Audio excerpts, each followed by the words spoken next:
Good, happy Wednesday morning and happy hump day, everyone. I'm Riley King and welcome to Good Morning, New Hampshire. Let's get started.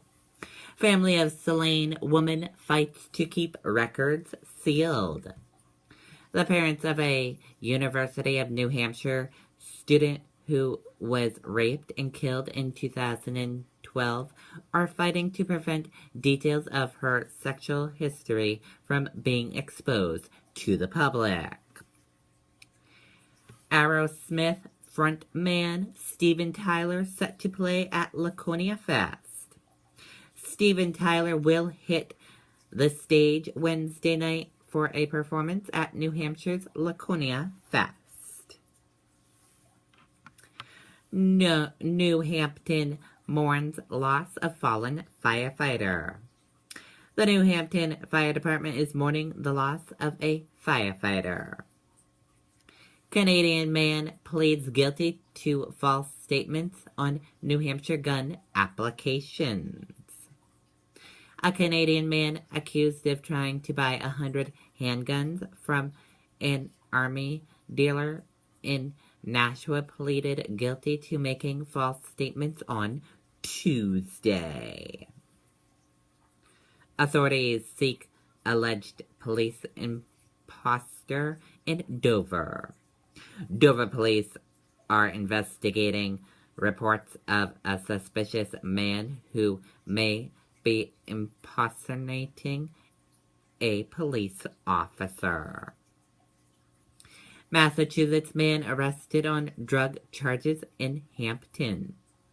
A Massachusetts man was arrested in Hampton on multiple drug charges last week, according to police. Fawn being born, mom keeps distance to protect them. These are tricky times for deer and their fawns. After traffic disaster on primary day, Merrimack looks to add polling places. The town of Merrimack is trying to prevent a repeat of last February's election mess. Breezeway owner says he is worried about copycat crime. The owner of a local gay bar said what happened in Orlando has him rethinking security at his business. Motorcycle passenger dies after crash in Loudon. A Fremont woman died Tuesday as a result of injuries sustained in a crash in Loudon on Sunday morning, according to New Hampshire State Police. Seacoast resident gather to mourn Orlando massacre victims at South Church. On Tuesday night, over 100 people came together on the Seacoast to remember the lives of those killed in Orlando nightclub massacre.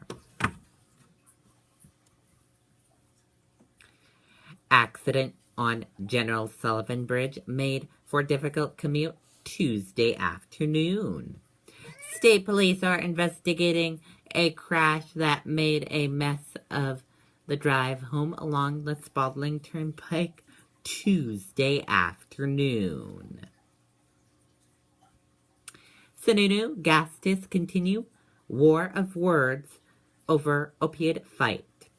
A political war of words over the state's fight against the opiate crisis escalated on Tuesday between Republican candidates for Governor Chris Sununu and the campaign of primary foe Ted Gastis. Foster plan to combat opiate epidemic focuses on prevention, enforcement, treatment.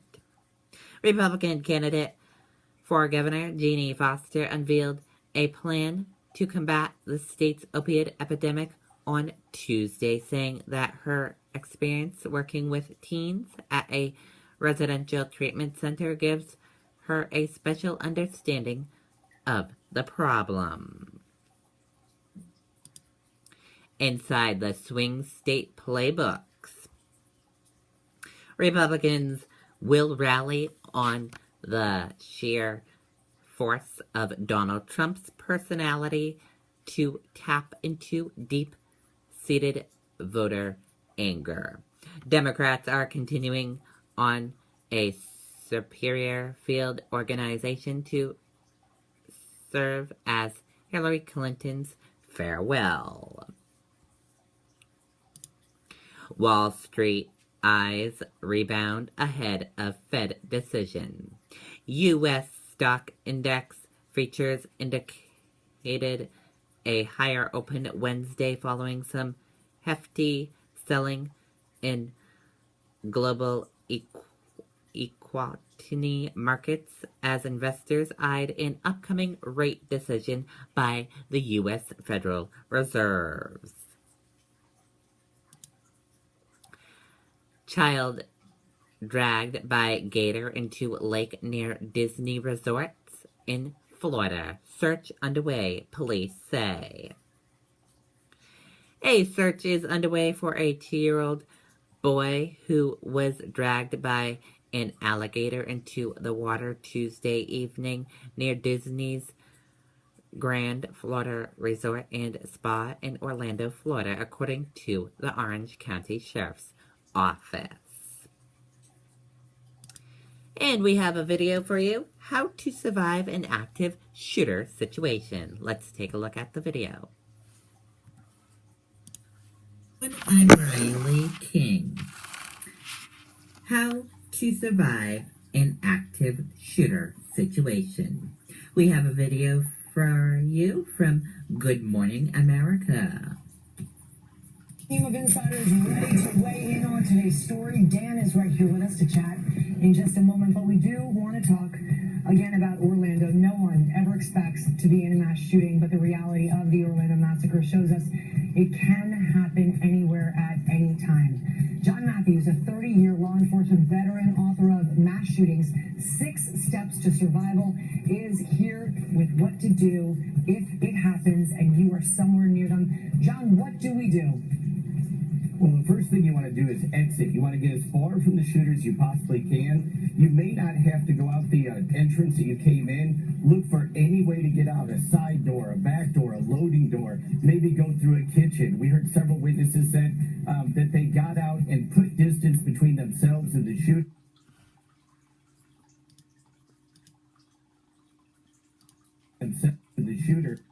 Or maybe go through a kitchen. We heard several witnesses those bullets. So jump behind a copier, a soda machine, anything that will stop or deflect those bullets.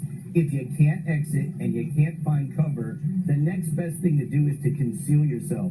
Get behind a curtain, anything that'll hide you from the shooter's sight. We heard some victims say they actually pulled bodies over themselves and concealed themselves from the shooter. If you can get out of that shooter's line of sight, then your chances of surviving the incident go up dramatically.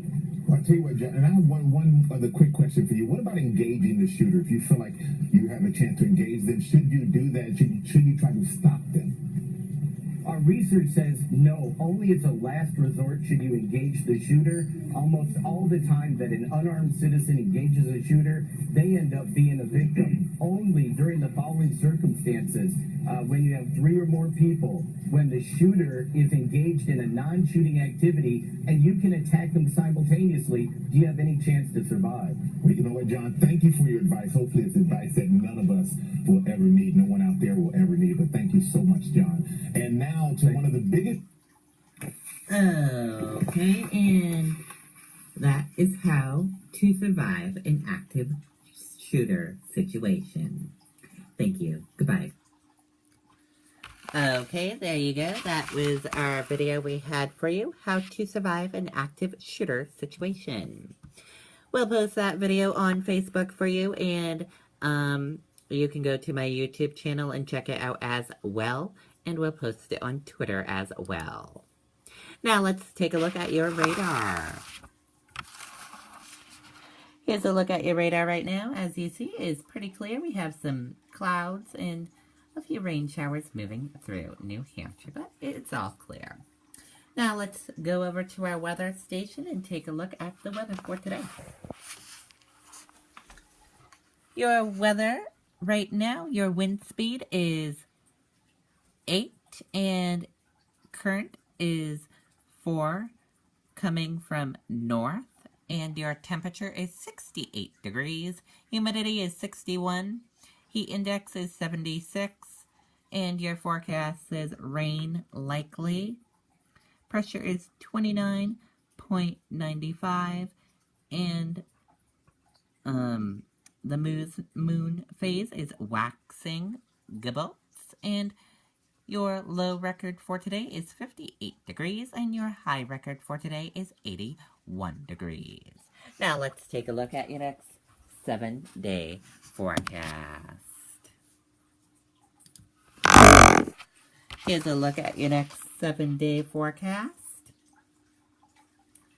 And now let's take a look at your traffic. And here's a look at your traffic. We're seeing a lot of green roadways, and we have a few yellow roadways and a few red roadways. Otherwise, traffic is moving pretty good on your Wednesday morning. And we're going to be taking a quick commercial break. Don't go anywhere. We have our entertainment news and much more coming up. Don't go anywhere. We'll be right back.